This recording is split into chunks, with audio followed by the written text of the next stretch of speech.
Selamat malam Bapak Ibu semua. Jumpa lagi dengan saya Robin di acara kita setiap Senin kedua, eh, latihan doa dari buklet Jalan Hati. Kali ini kita ketemu di edisi bulan Maret, langkah kedua.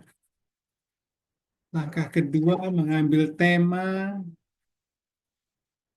dunia sedang tidak baik-baik saja. Oh ya, hati manusia gelisah, haus dan lapar. Baiklah, tadi bagi teman-teman Bapak Ibu yang sudah join sebelum acara dimulai, sudah melihat bersama video bulanannya Bapak Paus tentang wujud doa bagi Gereja Universal. Kalau teman-teman cukup jeli, dibandingkan dengan video di bulan-bulan sebelumnya, kali ini Bapak Paus Fransiskus tidak menyampaikan pesannya secara lisan, ya. Seperti kita ketahui, Bapak Paus saat ini sedang sakit dan dalam upaya pemulihan kesehatannya. Maka untuk memulai acara kita malam hari ini, kita akan berdoa bersama, doa persembahan harian, sekaligus kita selipkan niat kita dalam hati demi kesehatannya Bapak Paus. Semoga selalu diberikan yang terbaik. Nah, untuk mengawali acara kita malam hari ini dengan doa pembukaan, saya mau minta tolong salah satu dari peserta apakah bisa bantu untuk membawakan doanya.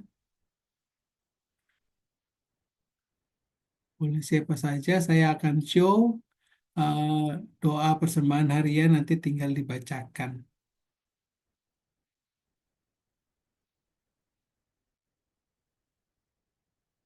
Apakah Ibu Agnes Pratiwi bisa bantu membacakannya? Selamat malam Pak Robin, Malam. Ibu Sri. Oh, oke. Baik Ibu Sri. Eh, Ya, nanti saya share sebentar ya. Silakan ya. Ibu memulainya. Bentar.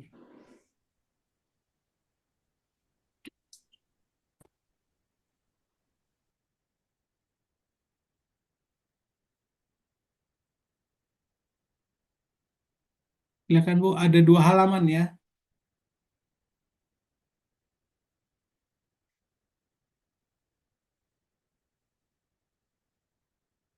Ibu Sri, Baik Pak. ya, silakan.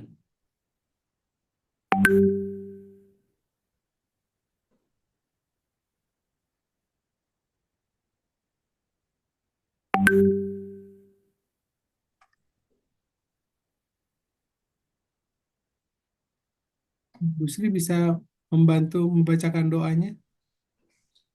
Yang doa persembahan harian ya Pak ya. Ya, ini ada di layar. Baik, Apakah sudah terlihat? baik, Oke, baik. Silakan. baiklah. Selamat malam Bapak Ibu yang terkasih. Marilah kita hening senak, kita mau berdoa, doa persembahan harian. Dalam nama Bapa dan Putra dan Roh Kudus. Amin. Allah Bapa kami, kepadamu kupersembahkan hari ini.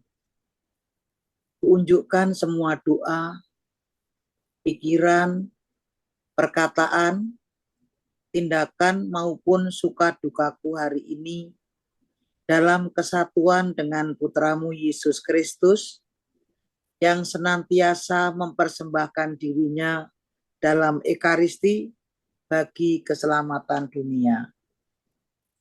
Kiranya Roh Kudus yang menjiwai Yesus juga menjadi pembimbing dan kekuatanku hari ini, sehingga aku siap sedia menjadi saksi kasih-Mu. Bersama Santa Maria, Bunda Yesus dan Gereja, secara khusus aku berdoa bagi wujud Bapa Suci dan para rasul doa Gereja Indonesia untuk bulan ini.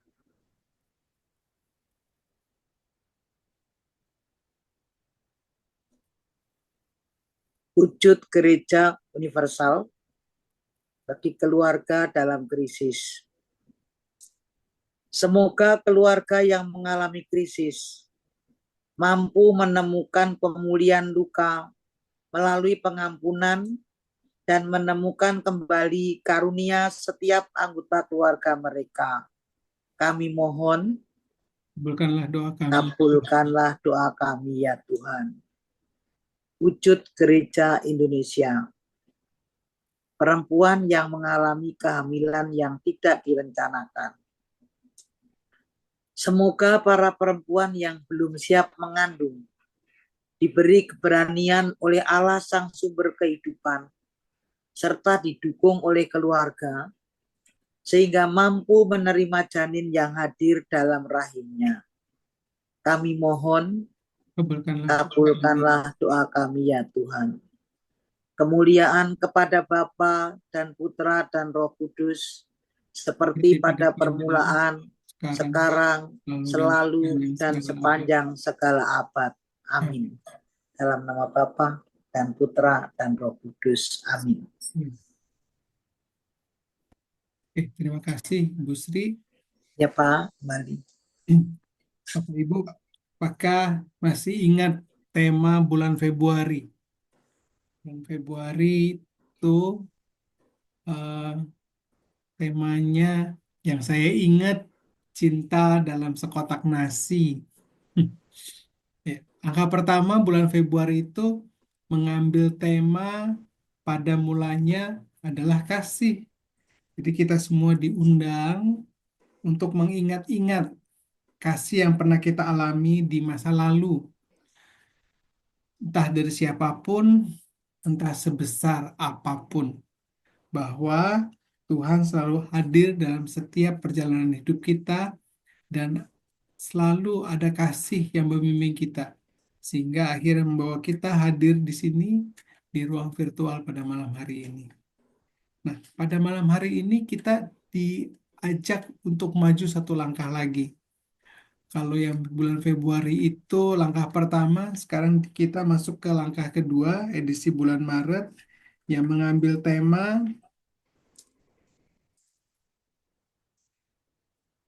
tadi itu ya apa? Hati manusia gelisah, haus dan lapar. Saya ingatnya waktu retret Jalan Hati itu temanya bahwa sebenarnya sekarang ini dunia sedang tidak baik-baik saja. Jadi ada hati manusia yang gelisah, haus dan lapar. Pada kesempatan malam hari ini kita ditemani oleh seorang frater calon imam Yesuit bernama Felix Erasmus Arga SY. Beliau merupakan calon imam dari Ordo Serikat Yesus yang sedang menjalani studi filsafat di Sekolah Tinggi Filsafat dari Yarkara.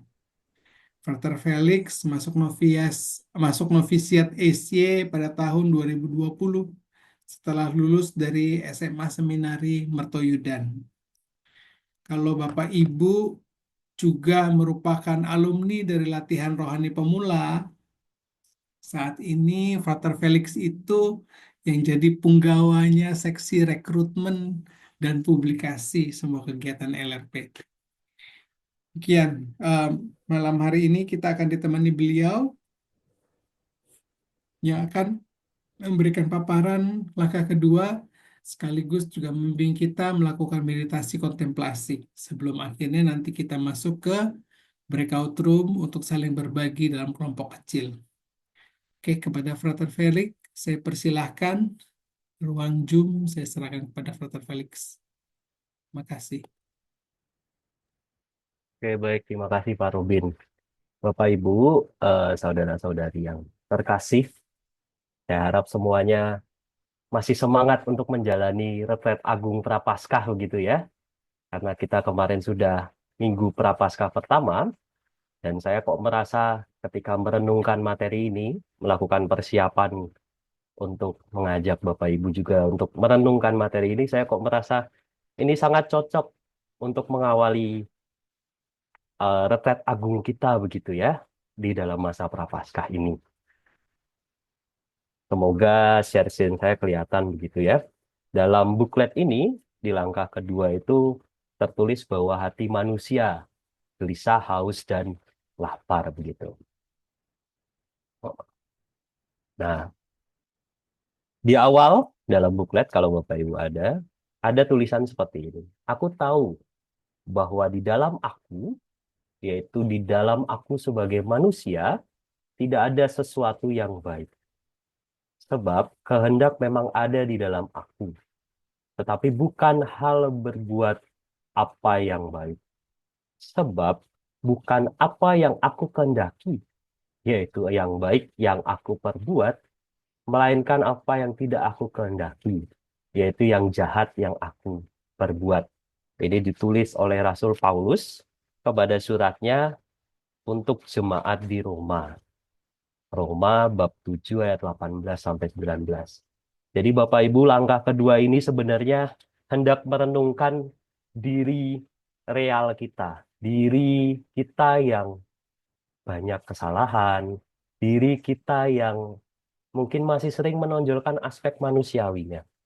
Tetapi kita tidak hanya melihat ke sana begitu ya. Kita tidak hanya melihat ke kesalahan kita saja, tetapi bagaimana kita juga melihat bahwa Tuhan yang begitu baik itu hatinya begitu luas sehingga akhirnya mau atau bahkan ya dia tidak terlalu peduli akan dosa-dosa kita begitu ya. Nah, saya agak review untuk pertemuan sebelumnya. Pertemuan sebelumnya itu judulnya pada mulanya adalah kasih. Itu mengindikasikan apa? Mengindikasikan bahwa Allah itu mengasihiku tanpa syarat. Allah itu mengasihiku bukan karena aku seorang sebagai orang tua yang baik.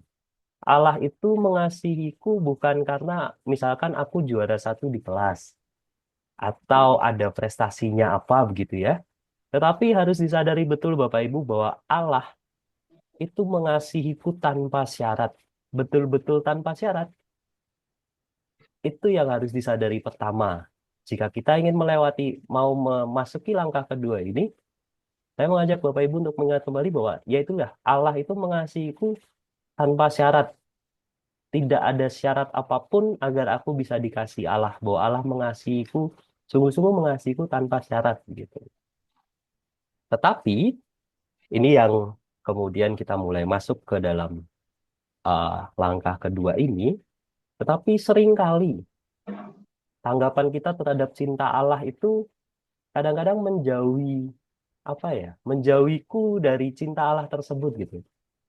Bahasanya ya dosa begitu ya. Kadang-kadang kita menanggapi cinta Allah yang betul-betul besar, yang benar-benar mencintaiku dengan mungkin perilaku-perilaku yang tidak berkenan di hadapan Allah. Dengan perilaku-perilaku yang mungkin kok rasanya aku menanggapi cinta Allah tuh dengan keliru begitu. Di buklet tertulis seperti ini. Berapa kali kita tersandung pada jalan yang berusak, yang melukai orang lain dan diri kita sendiri. Berapa banyak gerakan, tindakan kita, kata-kata, dan pikiran yang bukannya membuka kita pada kehidupan, malah membawa kita pada jalan kematian.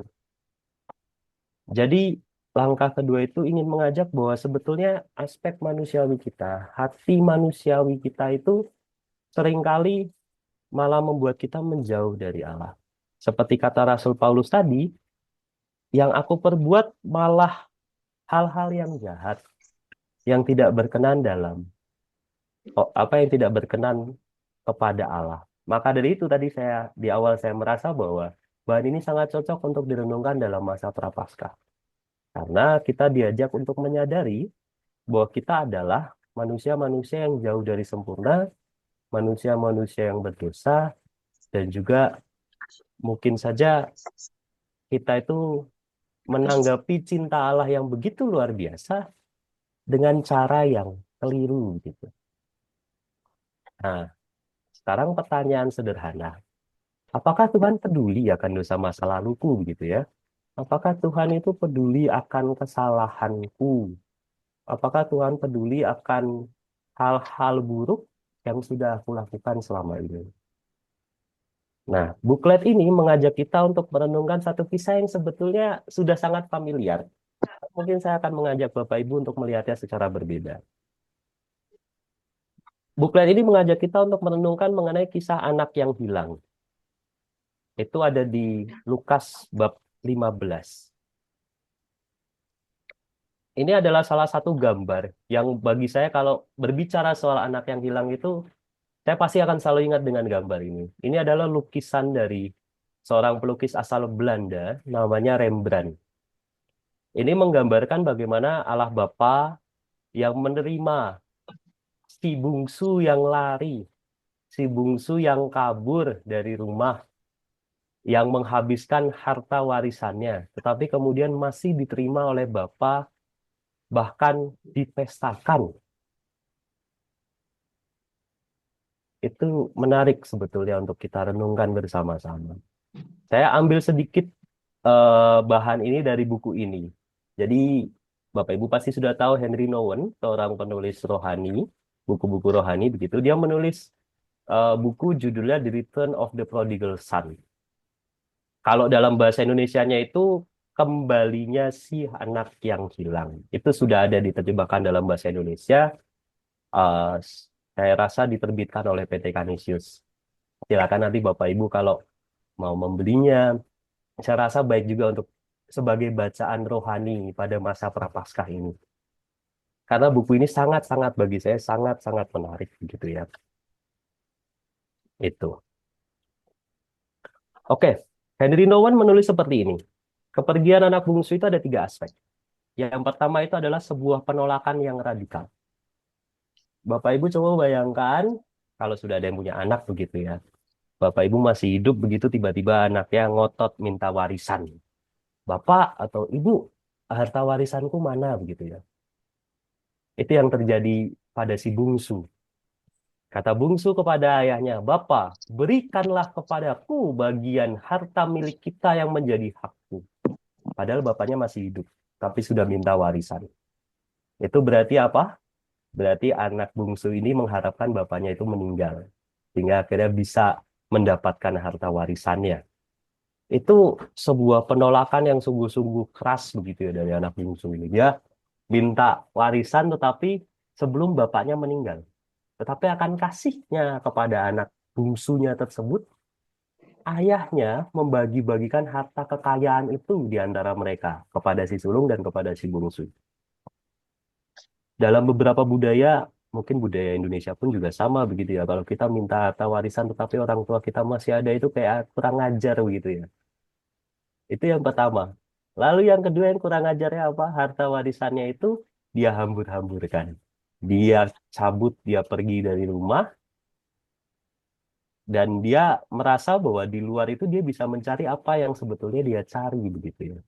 Apa kebahagiaan atau hasrat terdalamnya yang bisa dia cari di luar begitu ya. Maka akhirnya dia hidup berfoya-foya, dia membagikan segala harta, mem- membuang-buang harta warisan bapaknya, dan dia hidup berfoya-foya. Henry Nouwen menulis bahwa itu adalah tuli akan panggilan kasih Allah.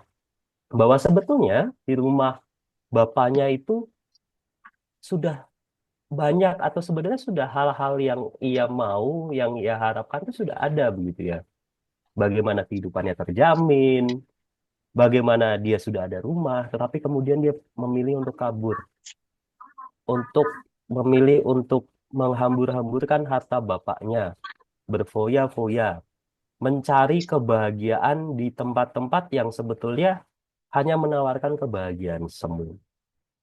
Maka dari itu dia mencari sesuatu yang di mana itu tidak dapat ia temukan begitu. Lalu kemudian ketika hartanya habis, dia menjadi miskin, kemudian dia baru sadar, wah iya ya, rumah bapak saya itu kok lebih enak begitu. Kenapa kok saya meninggalkan rumah tersebut? Kenapa kok saya berani-beraninya saya meninggalkan rumah yang bahkan orang upahan begitu ya, pekerja-pekerja bapaknya itu pun bisa hidup secara makmur, secara berlimpah-limpah, sedangkan aku di sini akan mati kelaparan. Makanya akhirnya dia mulai kembali, Tetapi kembalinya menarik gitu ya. Dia tidak, dia berharap dia menjadi seorang upahan. Dia seperti kayak sudah merancang begitu ya, merancang kata-kata gitu. Bapak, kalau aku kembali gitu ya dalam kitab suci kan, ya aku akan meminta agar aku menjadi upahan bapakku karena sebetulnya aku tidak layak lagi untuk menjadi seorang anak begitu. Tetapi apa yang akhirnya bapaknya itu lakukan begitu ya.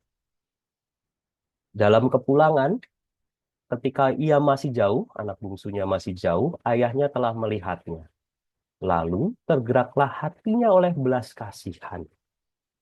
Ayahnya itu berlari, mendapati dia lalu merangkul dan mencium dia. Bayangkan seorang bapak yang disakiti begitu hebat oleh anaknya, yang harta warisannya dihambur-hamburkan oleh anaknya, menerima anak bungsu itu. Dia menerima dengan hati yang terbuka, bahkan dia berlari. Saya membayangkan kayak dia masih jauh begitu ya anak bungsunya, kemudian bapaknya itu yang sudah sepuh, yang sudah tua itu dia berlari untuk memeluk anak bungsu tersebut. Lalu kemudian dia ambillah anak lembu tambun itu, sembelilah dia dan marilah makan dan bersukacita. Sebab anakku ini telah mati dan menjadi hidup kembali. Ia telah hilang dan didapat kembali. Bapaknya itu malah ketika anaknya itu balik, malah kemudian memestakan anak yang kurang ajar ini gitu ya, yang berdosa, yang ya yang kayak nggak tahu diri begitu ya sebetulnya kan. Tapi kemudian malah dia pestakan, malah bayangkan lembu tambun. Kalau dalam kitab suci itu lembu tambun tuh berarti itu pesta yang sangat besar gitu ya. Bukan seekor kambing, Ya, ketemu. tapi seekor lembu Hmm. yang mewah dalam dalam budaya kitab suci begitu ya, dalam budaya Israel. Anak yang sekurang ajar itu kembali kemudian dipestakan. Maka Bapak Ibu sebetulnya tadi di awal saya bertanya begitu ya, eh, atau saya mengajukan pertanyaan, apakah Tuhan peduli akan dosa masa lalu itu? Jawabannya Tuhan tidak melihat dosa kita, tetapi bagaimana Dia melihat isi hati kita, kemauan kita untuk kembali kepada Dia, kemauan kita untuk berubah, untuk berbenah menjadi pribadi yang lebih baik. Dia melihat cinta kita kepadanya itu bagaimana gitu. Maka itu betul juga apa yang dikatakan Matius 9 ayat 13. Yesus datang bukan untuk memanggil orang benar, tetapi memanggil orang-orang berdosa. Memanggil mereka yang rindu untuk kembali kepadanya. Dia tidak melihat dosa-dosa kita. Dia tidak, apa ya, Tuhan tuh kalau saya bayangkan tidak seperti ada checklist gitu. Oh, kamu sudah berbuat dosa A, B, C, D. Tapi dia melihat bagaimana kita, atau niat kita untuk berbenah, untuk berubah begitu. Maka dari itu masa prapaskah ini menjadi masa yang sebetulnya berahmat ya. Bukan untuk fokus melihat dosa-dosa kita, tetapi bagaimana kita membangun niat untuk berbenah, niat untuk berubah menjadi pribadi yang lebih baik. Kalau saya bayangkan ini ilustrasi sang bapa itu me, apa ya, memanggil, bukan memanggil, menghampiri anaknya yang bungsu yang pulang tuh seperti ini gitu ya, sampai sandalnya tuh terlepas gitu. Saking bahagianya gitu ya bahwa ada satu anak yang pergi kemudian pulang begitu. Bapak mana yang tidak akan senang begitu ya ada anaknya hilang kemudian tiba-tiba pulang. Walaupun dia sangat-sangat berdosa, tapi kan dia tetap anaknya gitu. Dan begitulah kita, karena kita juga sudah dibaptis sebagai seorang Katolik, kita pun juga sebagai anak-anaknya yang dikasihi begitu. Begitu Bapak Ibu, eh, mungkin saya akan mengantar kita semua untuk berlatih rohani, terutama ini adalah kontemplasi, bagaimana kita merenungkan perumpamaan anak yang hilang begitu ya. Eh, saya akan memandu dengan sebuah lagu, semoga lagunya terdengar sebentar.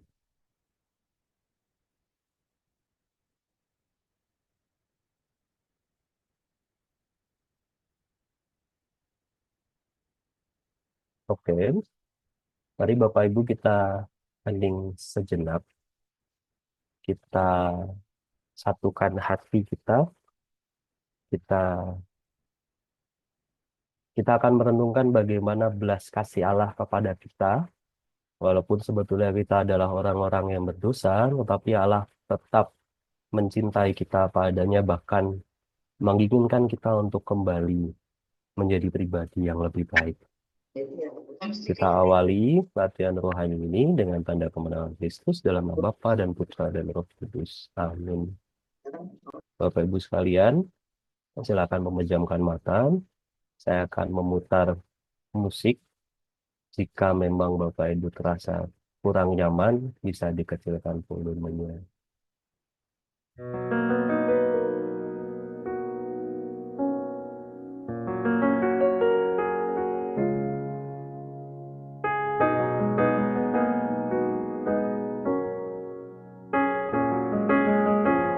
Bapak Ibu sekarang silakan membayangkan sebagai seorang anak bungsu.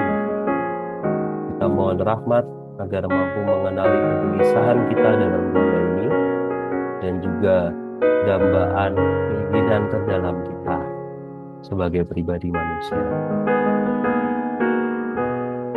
Kita membayangkan bagaimana rumah dari Sang Bapa, di mana kita tinggal sebagai seorang anak bungsu.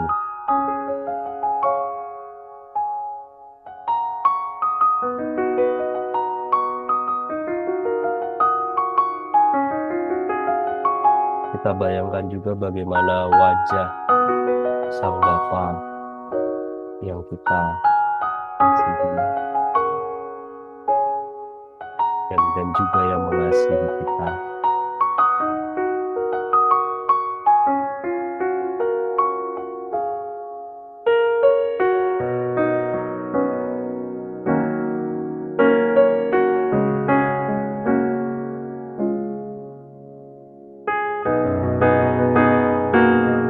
Juga melihat detail-detail rumah yang aku tinggali, bagaimana desain rumah tersebut, interiornya, ruang-ruangannya,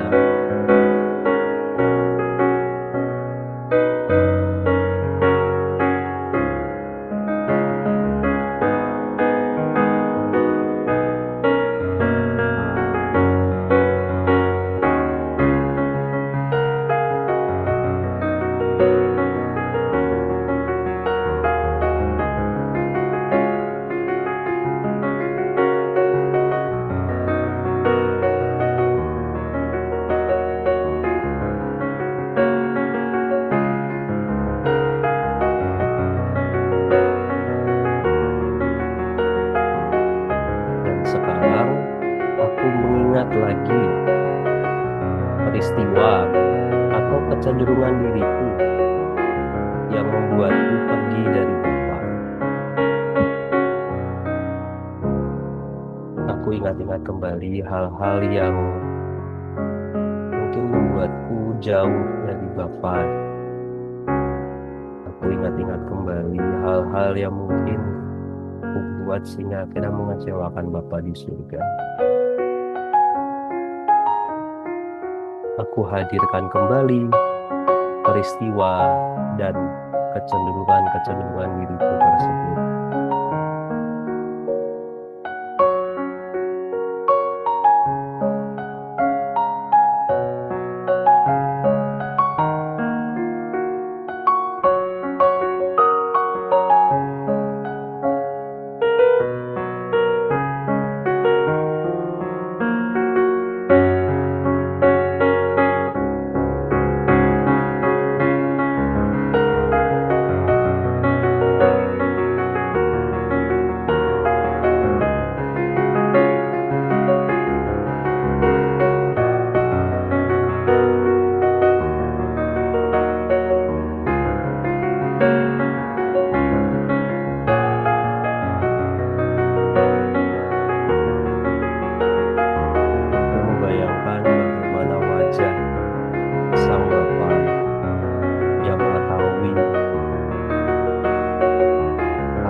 nggak seberat.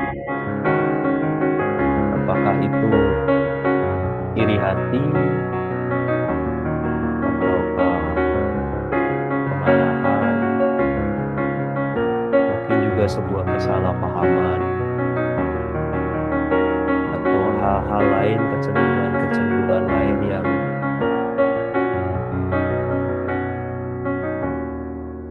tidak Bapak perkenankan.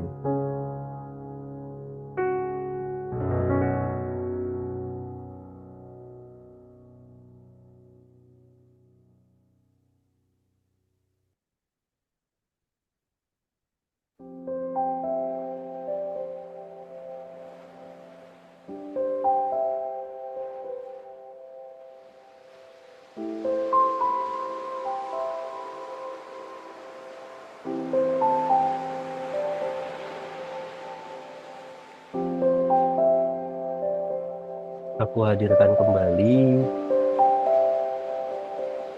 peristiwa-peristiwa yang mungkin membuat Bapak kecewa, Bapak di surga kecewa.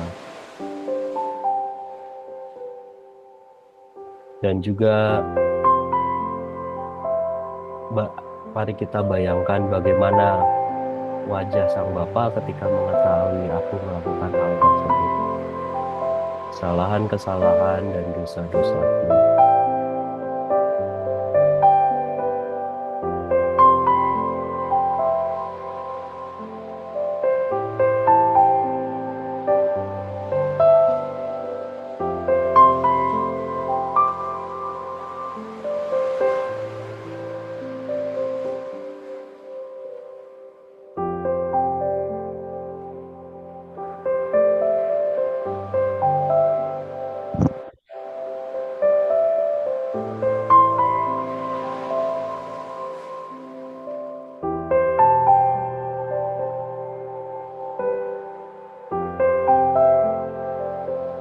Adakah pola kerapuan diriku yang aku kenali paling dominan? Apakah itu? Apakah iri hati? Apakah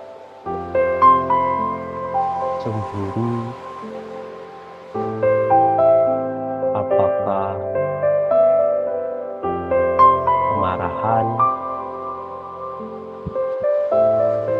Kesalahpahaman? Aku hadirkan kembali kecenderungan-kecenderunganku tersebut.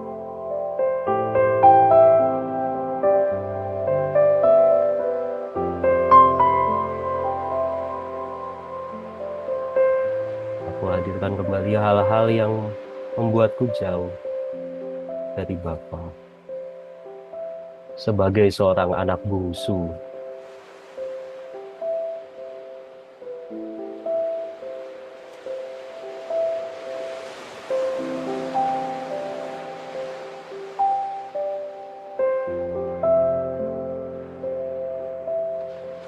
ketika aku sudah menemukan hal-hal yang membuatku menjauh dari Bapa, sekarang mari kita hadirkan peristiwa atau dorongan-dorongan dalam diri kita yang membuat aku akhirnya memutuskan untuk pulang kembali kepada Bapa.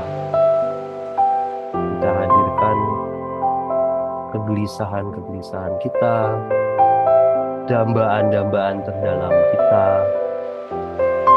hingga akhirnya itulah yang membuat kita hendak berbenah, hendak menjadi manusia yang lebih baik.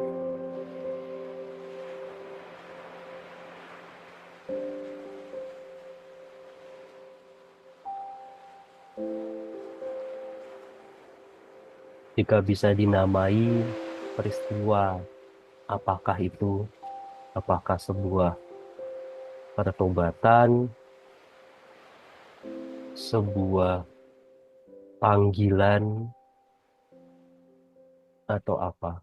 Peristiwa yang membuatku ingin kembali kepada Bapa.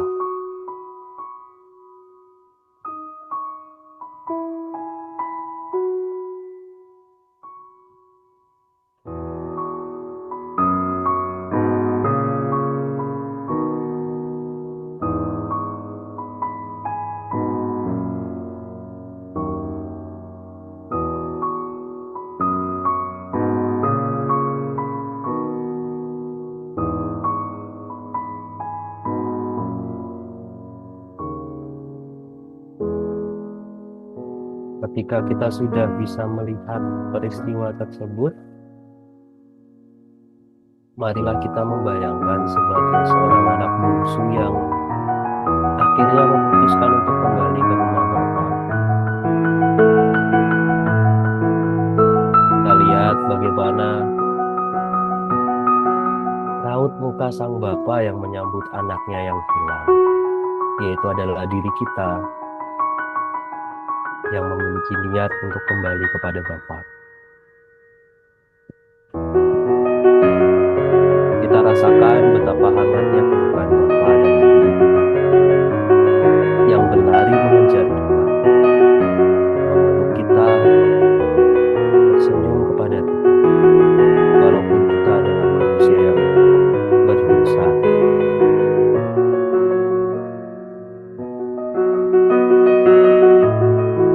Bapa yang menyambut kita, yang ingin kembali ke hadapannya, walaupun sebelumnya kita sudah mengecewakan Dia, walaupun sebelumnya kita sudah berdosa terhadapnya.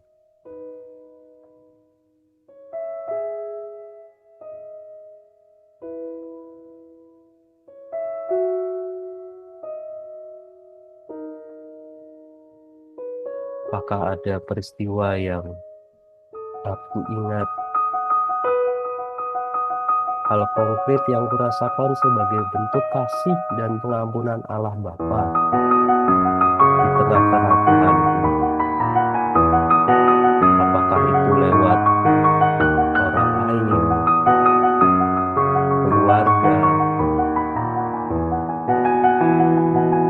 dan sebagainya?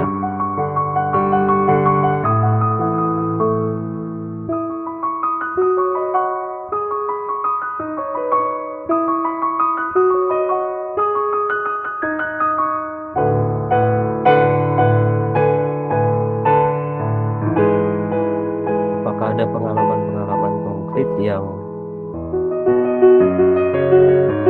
aku merasa bahwa Bapak mengampuni ini, orang yang berdosa ini, melalui orang lain, melalui keluarga, kerabat, dan sebagainya.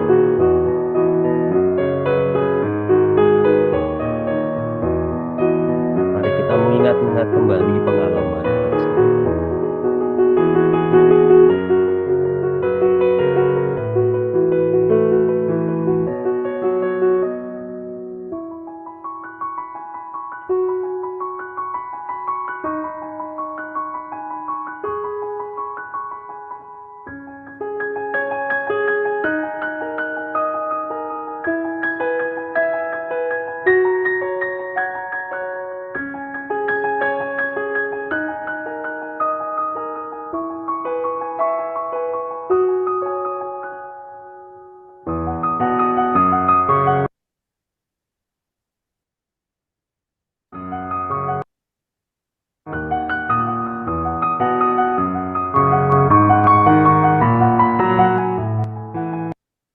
Ketika kita sudah melihat kecenderungan diri kita yang mengecewakan Bapa, kecenderungan diri kita yang pergi dari Bapa, tapi kemudian kita juga melihat pengalaman kita diampuni oleh Bapa.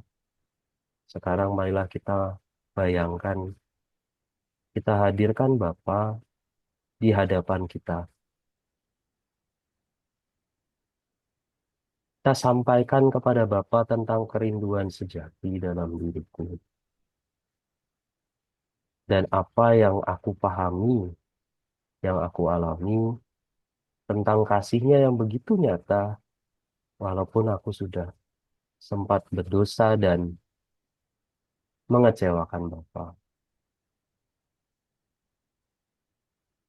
Silahkan membayangkan ada sebuah kursi kosong di depan saudara-saudari,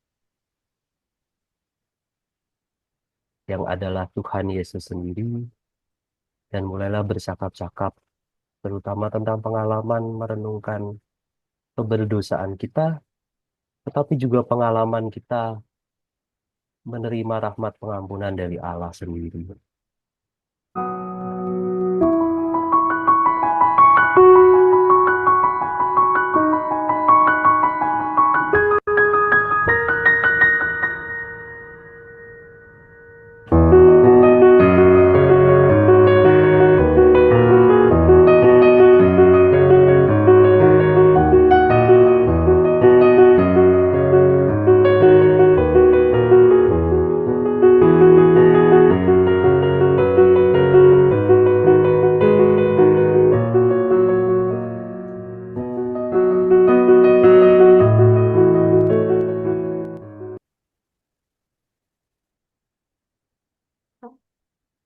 Setelah mengungkapkan hal-hal yang tadi kita ungkapkan kepada Bapak, kita bayangkan apa tanggapan Bapak terhadap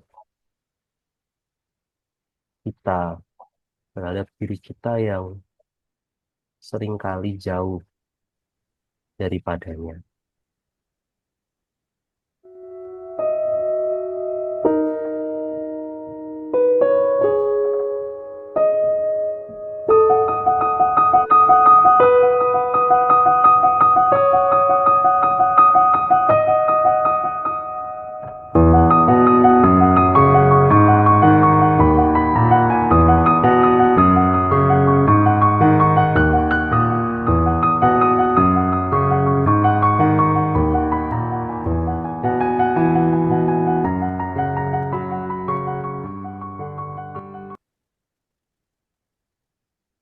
Setelah bercakap-cakap dengan Tuhan Yesus, aku mengucapkan terima kasih karena telah bersedia tetap menerimaku sebagai putranya, walaupun aku merupakan orang yang berdosa.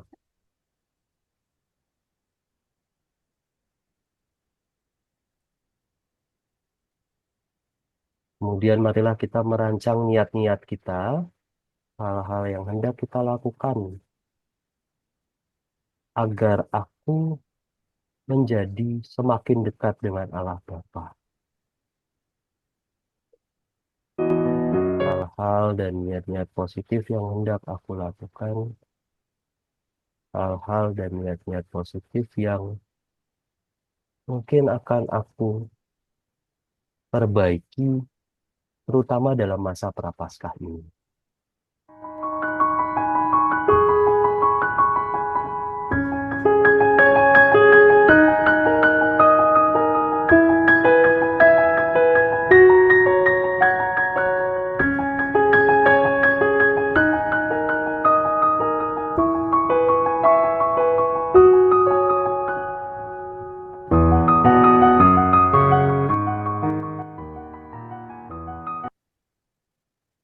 Kita kembali, kita pelan-pelan kita membuka mata kita kembali, kita bersyukur diberikan rahmat kontemplasi di tengah keterbatasan kita dalam ruang virtual ini, dan juga kita tutup kontemplasi dan doa kita dengan kemuliaan.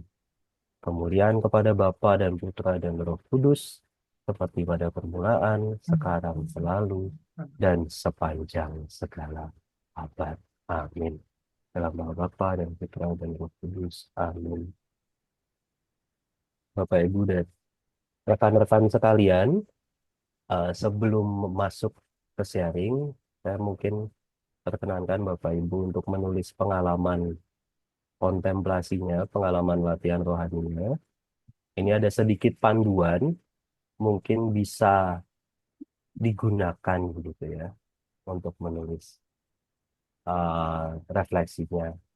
Yang pertama tentu perasaan. Perasaan dominan apa sih yang aku rasakan saat dan setelah menjalani latihan rohani tadi begitu ya. Lalu kemudian hal konkret apa yang kurasakan sebagai bentuk kasih dan pengampunan Allah, terutama atas kerapuanku sebagai manusia. Dan yang terakhir, apa niat yang hendak kulakukan untuk berbalik dan menjadi semakin dekat dengan Allah, khususnya di masa Prapaskah ini. Begitu, sekian dari saya kembalikan kepada MC Pak Robin. Terima kasih.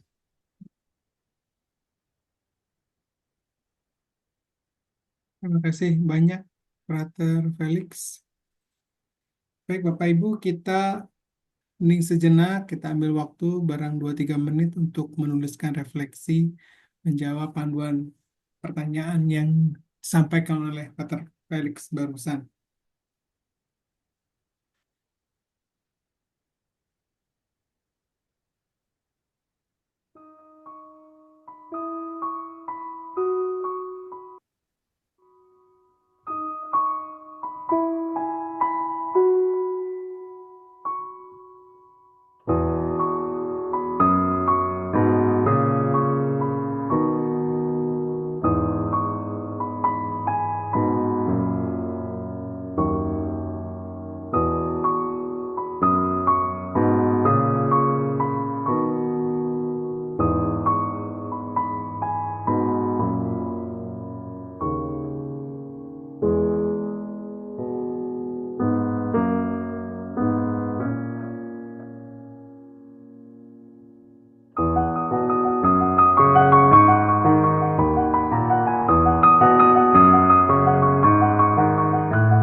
Baik, Bapak Ibu, kita segera akan masuk ke dalam breakout room untuk saling berbagi dalam kelompok kecil pengalaman refleksi kita barusan dengan panduan pertanyaan yang barusan disampaikan oleh Dr. Felix.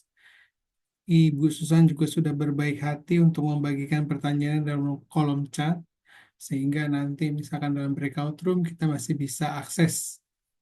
Nah, sebelum kita masuk ke dalam breakout room, baiklah kita berdoa bersama, mohon petunjuk Roh Kudus, mohon petunjuk dari Allah Bapa yang Maha Kuasa sendiri, agar kita bisa dipandu dalam satu percakapan rohani yang menghasilkan banyak buah. Saya minta tolong agar salah satu peserta bisa bantu mendoakannya. Ini doa litani bagi pendengar, ada 2 halaman.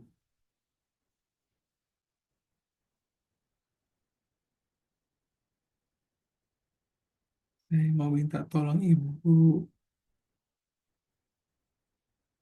Angela Oke, ya Pak. Selamat malam. Saya Oh, bantu ya. iya, Oke. Sebelum kita mulai percakapan rohani kita, mari kita doakan litani bagi pendengar. Dalam nama Bapa dan Putra dan Roh Kudus. Amin. Tuhan yang Maha Kasih, teman dalam perjalanan, suara di tengah malam. Di sini kami berkumpul untuk mendengarkan. Bukalah telinga serta seluruh diri kami, agar kami dapat hadir mendengarkan saudara kami dan menikmati anugerah percakapan rohani. Berilah kami kemurahan hati untuk mendengarkan dengan penuh keterbukaan. Dengarkanlah kami. Kebijaksanaan untuk memahami apa yang kami dengar. Dengarkanlah kami. Dengarkanlah kami. Kekuatan untuk siap diubah oleh apa yang dibagikan. Dengarkanlah Dengarkanlah kami. kami. Pendengaran yang tidak menghakimi. dengar. Dengarkanlah Dengarkanlah kami. kami. Dan keingintahuan seorang anak. Dengarkanlah Dengarkanlah kami. kami. Tambahkanlah dalam diri kami kedamaian untuk mengampuni dan diampuni.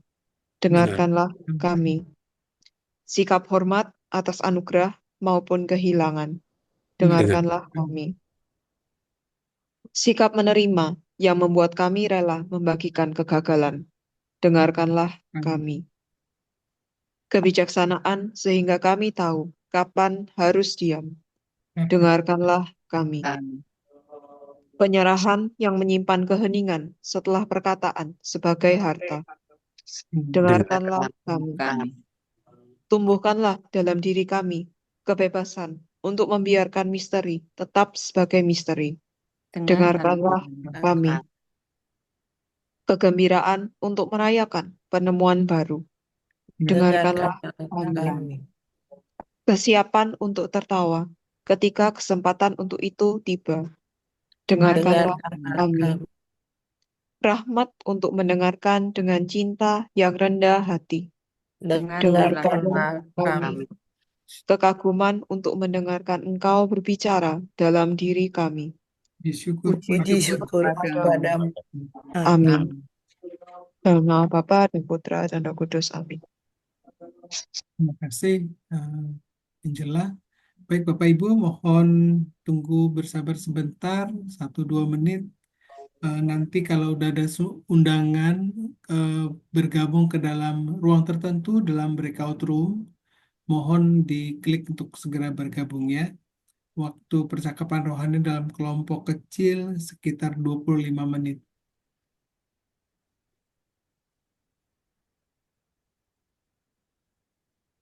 Ya, Novia, silakan dibagi breakboardnya.